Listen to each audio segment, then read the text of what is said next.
ஹரே கிருஷ்ணா. ஓம் நமோ பகவத்தே வாசுதேவாய. ஹரே கிருஷ்ணா. ஸ்ரீமத் பாகவதம் ஸ்கந்தம் 9 அத்தியாயம் 16 சத்திரிய வம்சத்தை பரசுராமர் அழித்தல் என்னும் தலைப்பில் பதம் 28.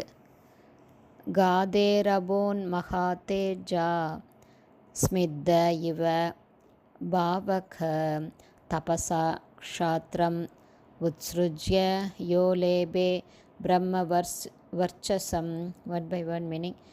காதி மகாராஜனிடமிருந்து அபோத் பிறந்தார். மகா தேஜ மிகவும் சக்தி வாய்ந்தவராக, ஸ்மித்த கொழுந்துவிட்டெறியும், இவ போல, பாவக தி தபசா தவ விரதங்களால், க்ஷாத்திரம் ஒரு க்ஷத்ரியனின் நிலையை, உத்ஸ்ருஜ்ய கைவிட்டு, யா அவர் விஸ்வாமித்திரர், லேபே அடைந்தார், பிரம்ம வர்ச்சசம் ஒரு பிராமணரின் நிலையை. டிரான்ஸ்லேஷன்.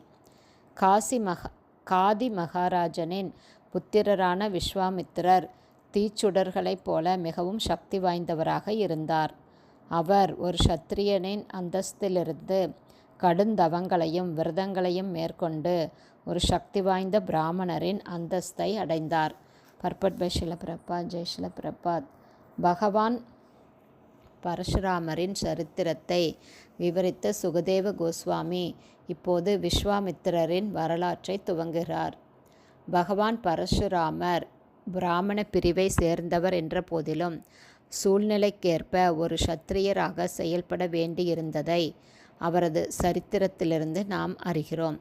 ஒரு சத்திரியராக தம் கடமையை செய்து முடித்த பின் அவர் மீண்டும் ஒரு பிராமணராகி மகேந்திர பர்வதத்திற்கு திரும்பிச் சென்றார். அதுபோலவே விஸ்வாமித்திரர் ஒரு சத்திரிய குடும்பத்தில் பிறந்தும் தவ விரதங்களால் ஒரு பிராமணரின் உயர்ந்த அந்தஸ்தை அடைந்தார். தேவையான குணங்களை பெறுவதன் மூலம் ஒரு பிராமணர் ஒரு சத்திரியராகலாம். ஒரு சத்திரியர் ஒரு பிராமணர் அல்லது வைஷ்யராகலாம். மேலும் ஒரு வைஷ்யர் ஒரு பிராமணர் ஆகலாம் என்ற வேதங்களின் கருத்தை இந்த சரித்திரங்கள் எல்லாம் உறுதி செய்கின்றன. ஒருவரது அந்தஸ்து என்பது அவரது பிறப்பை சார்ந்ததல்ல. ஸ்ரீமத் பாகவதத்தில் 7ஆம் ஸ்கந்தம் 11ஆம் அத்தியாயம் 35வது பதத்தில் நாரத முனிவர் உறுதி செய்வது போல, யஷ்ய யல்லக்ஷணம் புரோக்தம் பும்சோ வர்ண அபிவ்யஞ்சகம் யத் அன்யத்ராபி திருஷ்யேத தத்தேனைவ விநிர்திசேத். ஒருவர் வேறொரு வர்ணத்தில் பிறந்தவராக இருந்தாலும் அவர் ஒரு பிராமணர், சத்திரியர், வைஷ்யர் அல்லது சூத்திரரின் அறிகுறிகளை வெளிப்படுத்துவாரானால் அவரிடம் காணப்படும் அறிகுறிகளுக்கேற்பவே அவரை ஒரு குறிப்பிட்ட வர்ணத்தை சேர்ந்தவர் என்று ஏற்றுக்கொள்ள வேண்டும். இதுவே மேற்கூறிய பாகவத ஸ்லோகத்தின் பொருளாகும்.